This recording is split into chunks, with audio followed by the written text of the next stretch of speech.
Ito mga kapatid, papakitaan nyo kayo ng technique. Gagamitan natin ng electric screw. Okay, ayan, naka-start na yan. Ito ay in-overhaul natin pero hindi ko blinag na yun mga kapatid, hindi ko na pinakita sa inyo. At nagpalit lang ako dyan ng center crankcase. Ayan, kung mapapansin nyo, puting-puti pa yung center crankcase nyan. So ganito, ay papakita natin sa inyo yung electric starter. Tingnan natin kung gagana. So ito, kasi sira tong kanyang starter relay, no? Sira. So need natin ng starter screw. Ganito lang yan mga kapatid, oh.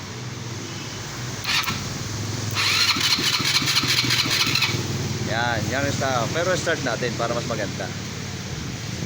Paganahin natin.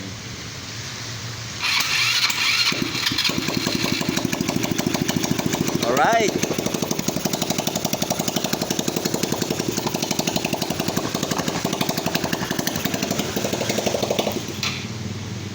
So yun yung ginamit natin doon ay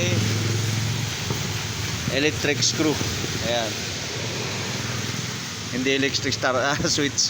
Dito lang yan, nirekta lang natin. Sira kasi yung kanyang starter relay, no? Tip at idea lang na naman yun mga kapatid.